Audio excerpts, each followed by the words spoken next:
के लिए दुआ कीजिए, अल्लाह उसके इस ताउन को बेहद कबूल अता फरमाए। जितने भी लोग आज इस मजमे के अंदर बैठे हुए हैं, तमाम के बैठने को बेहद कबूल अता फरमाए। नौजवानों, ये मुहर्रम का महीना चल रहा है और इस्लामी कैलेंडर के एतबार से मुहर्रमुल हराम ये जो है हिजरी का ये पहला महीना है, बल्कि ये इस्लामी एतबार से मुहर्रम ये पहला महीना है। इस महीने में हमें क्या करना चाहिए और कौन सा काम हमें नहीं करना चाहिए। आज आपने मुआशरे के अंदर, गांव देहात के अंदर आपने देखा होगा कि आपके नौनहाल बच्चे दिल्ली का सफर करके रंगपुरा की सरजमी पर आते हैं। कभी देखो तो बंबई का सफर करके रंगपुरा की सरजमी पर आ रहे हैं और वो ईद को छोड़ करके, बकरीद को छोड़ करके वो मुहर्रम के महीने में आ रहे हैं। क्यों आ रहे हैं? जब उन नौजवानों से आप पूछेंगे मुहर्रम के अंदर क्यों आए, तो वो कहेंगे कि 10 मुहर्रम के अंदर, 9 मुहर्रम के अंदर और 11 मुहर्रम के अंदर हम अय्याशी करेंगे। हाँ, हम फयाशी करेंगे और 10 मुहर्रम के दिन हम शराब नोशी करेंगे, शराब पिएंगे। 10 खून माफ है। इसमें मुहर्रम के अंदर आज ये रिवाज चल चुका है। नौजवान ये कहते हैं कि 10 मुहर्रम के दिन 10 खून माफ है। ना जाने इसने किस किताब में पढ़ लिया, ना जाने ऐसे ऐसे खुराफात करते हैं। कुछ दिन पहले, 3-4 दिन की बात है, एक साहब मुझसे कहने लगे, मौलाना साहब आप मछली ले रहे हैं? कहा मैंने मछली खरीद ली है। कहा इस महीने के अंदर मछली नहीं खाया जाता। मौलाना साहब आपको पता नहीं। मैंने कहा मौलाना तुम हो या मैं मौलाना हूँ? कहा मौलाना आप हैं। कहा किस किताब? मैंने कहा किस किताब में लिखा कि इस महीने के अंदर मछली नहीं खानी चाहिए? उन्होंने कहा इस महीने में लोग मछली नहीं खाते, इस महीने के अंदर लोग शादी विवाह नहीं करते।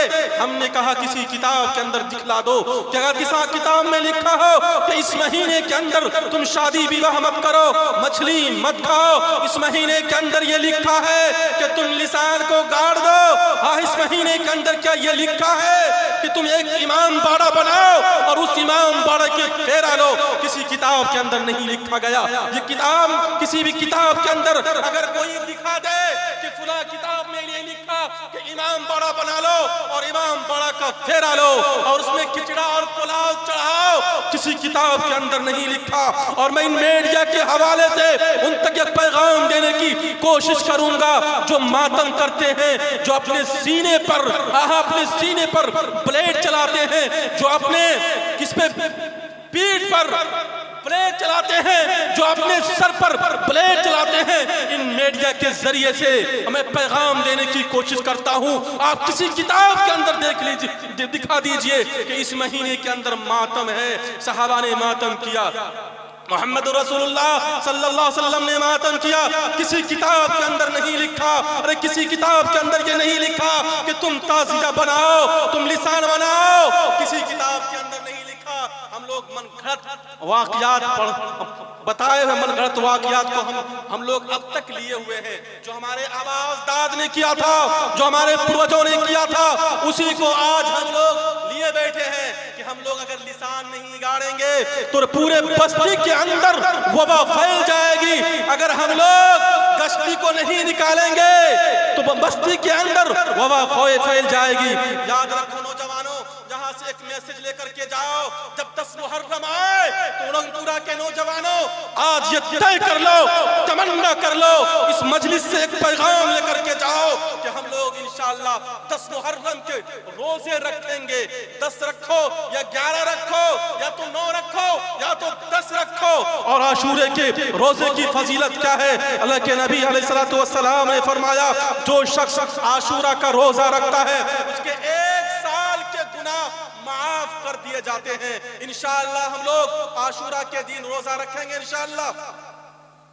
नौजवानों, जिस चीज को मोहम्मद रसूलुल्लाह ने खत्म कर दिया, जो जिहालत पहले थी मोहम्मद रसूलुल्लाह के आने के बाद इस धरती पर जैसे आए मोहम्मद रसूलुल्लाह आए, वो जिहालत खत्म हो गई। आप तो जिहालत से निकाल करके लोगों को रोशनी की तरफ लाए। मोहम्मद रसूलुल्लाह जब आए, मैंने जो मंत्र पढ़ा उस मंत्र के अंदर खुद ये लिखा, क्या लिखा है? नराशंश वाजिन वाजिन ये छेदवीर। इस मंत्र के अंदर ये लिखा है कि मोहम्मद रसूलुल्लाह सल्लल्लाहु अलैहि वसल्लम इस धरती पर क्यों आए, आने की वजह क्या थी, मोहम्मद रसूलुल्लाह को क्यों आना पड़ा? इसलिए आए कि जिस वक्त मोहम्मद रसूलुल्लाह आए उस वक्त शराब नोशी आम हो गया था, लोग शराब पीना हलाल समझते थे, लेकिन मोहम्मद रसूलुल्लाह आए तो शराब नोशी क्या हो गया? हराम हो गया। और उस वक्त क्या था, जब मोहम्मद रसूलुल्लाह जिस वक्त आए तो उस वक्त माँ से निकाह करना इज्जत गर्दानी जाती थी और वो जिहालत भी खत्म हो गई। और मोहम्मद रसूलुल्लाह जिस वक्त इस धरती पर आए तो बेटियों को जिंदा दरगोर करना बाइसे फख्र समझा जाता था, लेकिन वो जिहालत भी खत्म हो गई। आज हम लोग उसी जिहालत को लेकर के चल रहे हैं। मुहर्रम मनाना है, कश्ती में जाना है, 10 खून माफ है और दिल्ली का सफर करके आना है, इसलिए कि ये तीसरी ईद है मुसलमानों की नजर में। नौजवानों, ऐसा नहीं, हमारी नजर में 2 ही ईद है, एक ईद है, एक बकर ईद है। मोहम्मद रसूलुल्लाह सल्लल्लाहु अलैहि वसल्लम इसी को खत्म करने के लिए इस धरती पर आए। नौजवानों, जिस बैनर पर यह लिखा है शहीद करबला हजरत हुसैन रजी अल्लाह ताला अन्हु की याद में हम और आप बैठे हुए हैं। शहीद करबला के नाम से हजरत हुसैन से ये कहा गया, यजीद ने ये कहा कि तुम मेरे हाथ से बैत हो जाओ। हजरत हुसैन ने ये कहा था, दुनिया वालों को ये पैगाम दिया कि हजरत हुसैन के सर हक के सामने तो झुक सकता है, बातिल के सामने नहीं झुकेगा। इसलिए कि यजीद के दौर में शराब नोशी आम है, यजीद के दौर में जिना आम है, यजीद के दौर में गलत काम आम है, गुनाह हो रहा है। इसलिए मैं यजीद के हाथ पर बैत नहीं हो सकता। हक के सामने गर्दन तो कटा दिया, लेकिन गर्दन झुकाना गवारा नहीं किया। नौजवानों, आज तो हम हुसैनी कहलाते हैं, हजरत इमाम हुसैन रजी अल्लाह ताला अन्हु को तो मानते हैं, लेकिन उस पर अमल कहाँ करते हैं? अगर हमें कोई रिश्वत दे, अगर कोई हमारे सामने 50,000 लेकर के आए तो हम बिक जाते हैं, लेकिन हक को हम दबा देते हैं। हक के सामने हम अपने गर्दन को हक के सामने अपने गर्दन को हम झुका देते हैं। नौजवानों, हमको हक के सामने गर्दन को झुकाना है, बातिल के सामने हमें गर्दन कभी नहीं झुकाना है। चाहे गर्दन हमारी कट जाए, लेकिन बातिल के सामने इंशाअल्लाह हम कभी अपने गर्दन को नहीं झुकाएंगे। इंशाअल्लाह ऐसा करेंगे इंशाअल्लाह। नौजवानों, मोहम्मद रसूलुल्लाह सल्लल्लाहु अलैहि वसल्लम ने हजरत हुसैन इब्न अली को ख्वाब में आए अल्लाह के नबी अलैहिस्सलातु वस्सलाम, कहा कि ए हुसैन, अगर तुम्हारे सामने हक और बातिल का टकराव हो जाए, हक के सामने तुम अपने गर्दन को कटवा लेना, लेकिन बातिल के सामने तुम अपने गर्दन को मत झुकाना। ख्वाब में आए शहीद करबला, करबला के मैदान में गए, जाने के बाद अपने गर्दन को कटा लिए, लेकिन बातिल के सामने उन्होंने अपने गर्दन को नहीं झुकाया। नौजवानों, आज हम मुसलमान तो कहलाते हैं, ईमान वाले तो कहलाते हैं, अल्लाह के नबी अलैहिस्सलातु वस्सलाम के उम्मती तो कहलाते हैं, लेकिन उस पर हमारा अमल नहीं हो रहा है। अगर अमल हो जाए, हमारी दुनिया भी संवर जाएगी, हमारी आखिरत भी संवर जाएगी। जनाब मोहम्मद रसूलुल्लाह सल्लल्लाहु अलैहि वसल्लम ने इन तमाम जहालतों को दूर करके खत्म कर दिया। उसी को मंत्र के अंदर कहा गया, मोहम्मद रसूलुल्लाह जिस वक्त अरब के सरजमी पर उत्पन्न हुए, जिस वक्त आप आए, उस वक्त अरब के निवासियों की क्या हालत थी, किस कदर अरब के निवासियों की स्थिति थी। मोहम्मद रसूलुल्लाह आए तो उन तमाम प्रकार कि जो स्थितियां खराब थी, तमाम प्रकार की स्थितियों को आपने दुरुस्त किया और दुनिया वालों को पैगाम दिया, अगर तुम्हारे सामने कोई भी बातिल आकर के टकराए तो तुम उससे लड़ जाना, उसके गर्दन, उसके सामने अपने गर्दन को कटवा देना, लेकिन उसके सामने गर्दन को नहीं झुकवाना। जनाब मोहम्मद रसूलुल्लाह जिस वक्त आए जमाने जाहिलियत के अंदर, उस वक्त का दौर क्या था? मोहम्मद रसूलुल्लाह जिस वक्त आए उस वक्त जिंदा दरगोर बेटियों को किया जा रहा था।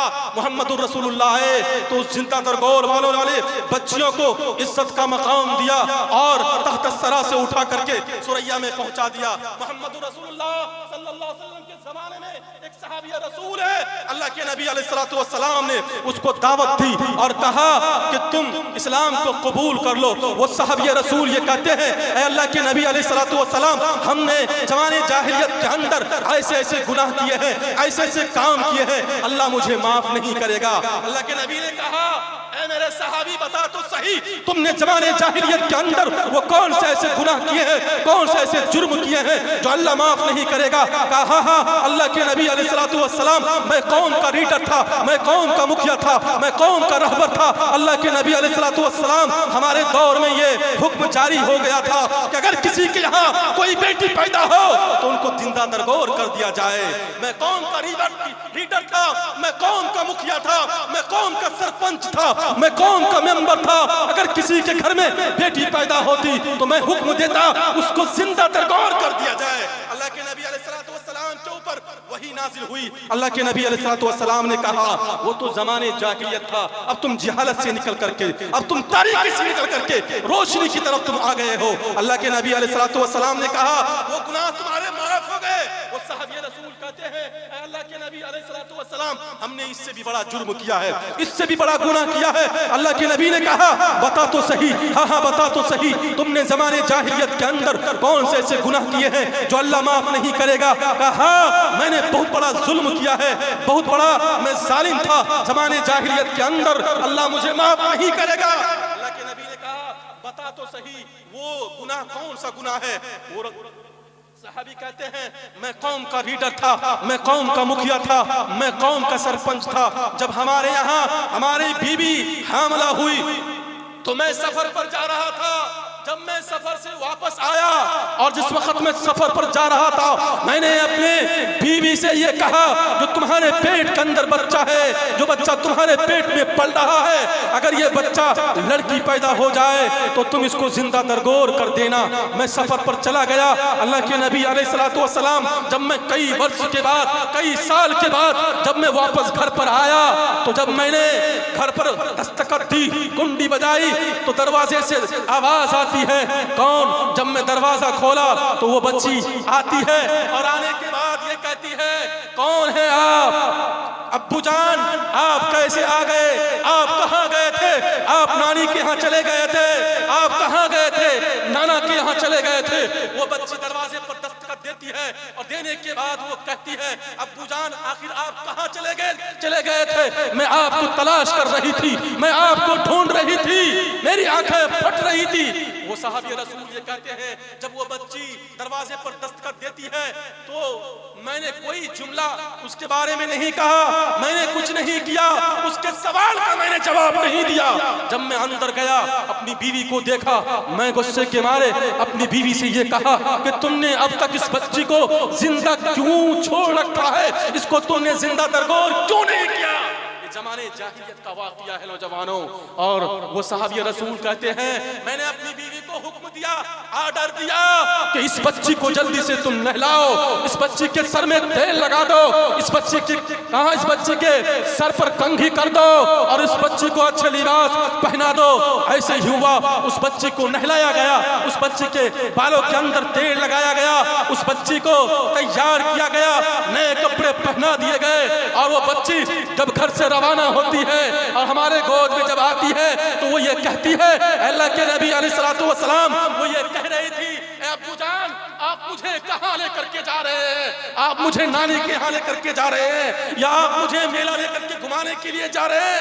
अल्लाह के नबी अलैहिस्सलाम, मैंने उसकी एक भी नहीं सुनी। मैं उसके लेकर के चला, मैं उसको लेकर के चला। रास्ते में जब मैं लेकर के जा रहा था, वो बच्ची ये पूछ रही थी, अब्बू आप मुझे कहाँ लेकर के जा रहे हैं? जब मैं जंगल के अंदर पहुंचा, मैंने एक फावड़ा लिया और फावड़ा से जब मैं जंगल के अंदर एक गड्ढा खोदना शुरू किया, तो जब उस गड्ढे से धूल मेरे चेहरे पर पड़ जाया करती थी, तो मैं चेहरे को जब मैं साफ किया करता था, तो वो बच्ची भी अपने दुपट्टे से मेरे चेहरे को, मेरे गर्द गुबार को वो बच्ची साफ किया करती थी।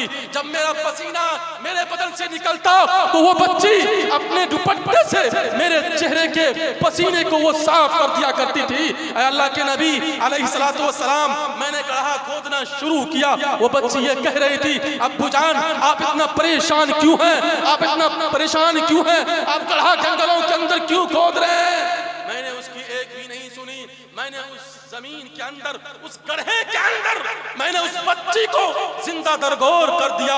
वो बच्ची ये कह रही थी, या बतीरहम, या बतीरहम, या बतीरहम, ऐ अब्बू जान मेरे ऊपर रहम करम का मामला फरमा दीजिए। ऐ अब्बू जान मुझे छोड़ दीजिए, मैं जंगलों के अंदर जा करके अपनी जिंदगी गुजार लूंगी, जंगलों के अंदर अपनी जिंदगी बसर कर लूंगी। मैं मांग चांग करके दुनिया वालों से अपनी जिंदगी को गुजार लूंगी, लेकिन मैं ये नहीं चाहती कि मेरे वालिद मोहतरम अपने बच्ची का कत्ल करे।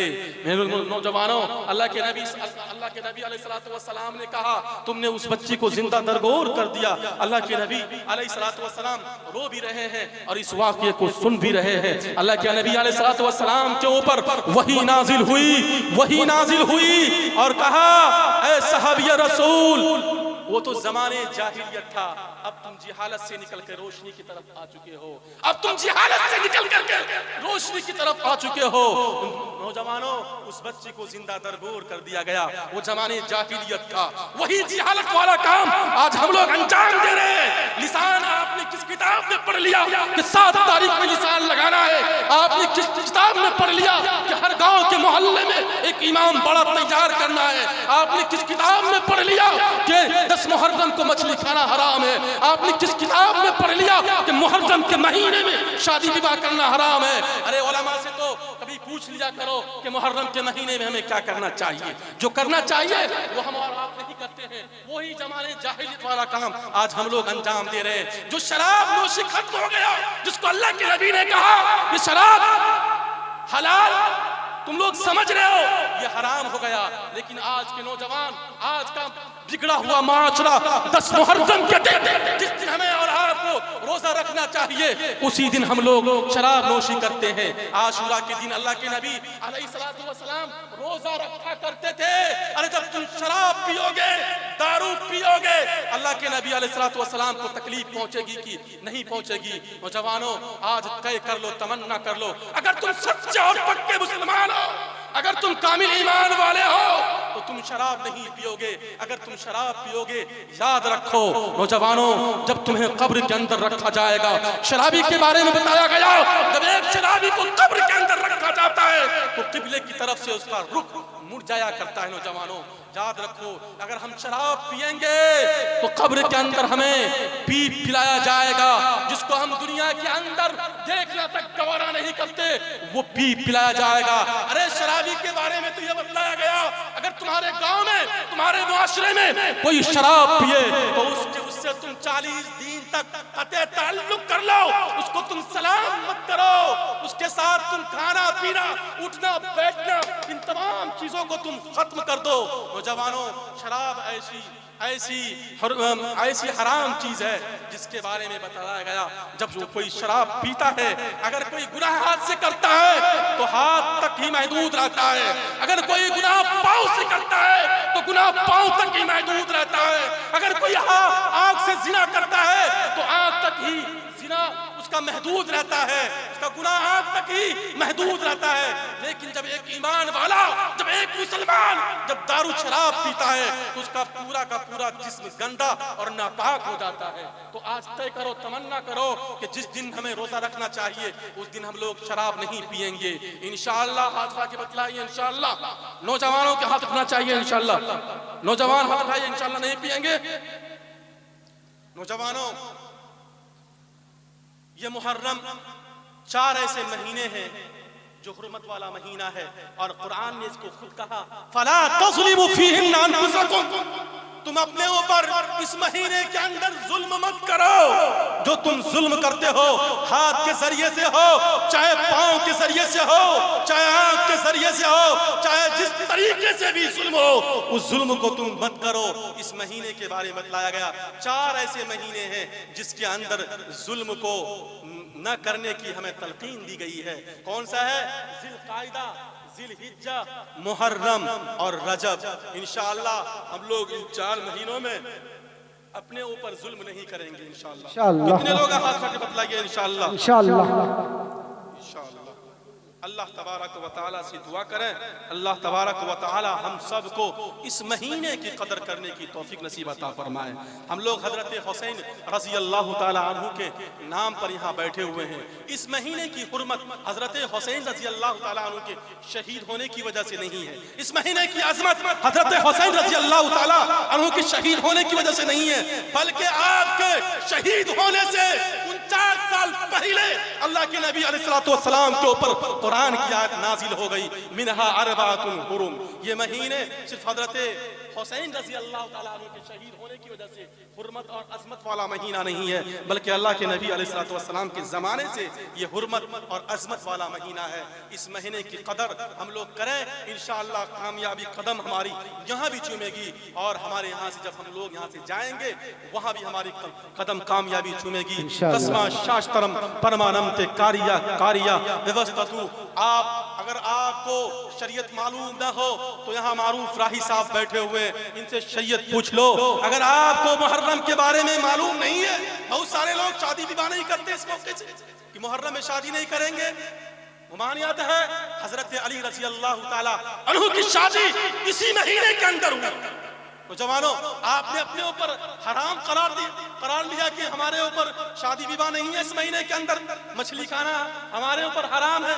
ऐसा नहीं है नौजवानों। अगर हमें मसला मालूम नहीं है, इमाम साहब से पूछ लो। अगर आपके गांव में कोई मुफ्ती है तो उस मुफ्ती साहब से पूछ लो। अगर आपके यहाँ कोई मौलाना है उनसे बस मसला मालूम कर लो। हमें ताजिया बनाना चाहिए या नहीं बनाना चाहिए, हमें लाठी खेलना चाहिए या नहीं खेलना चाहिए, हमें गश्ती निकालना चाहिए या नहीं निकालना चाहिए, ये मुफ्ती ही बताएं, ये आलिम ही बताएंगे। अल्लाह तबारक व तआला से दुआ करें, अल्लाह हम सबको हक कहने, हक सुनने और हक पर अमल करने की तौफीक नसीब अता फरमाए। आमीन। व आखिरु दावा अनिल हम्दुलिल्लाहि रब्बिल आलमीन।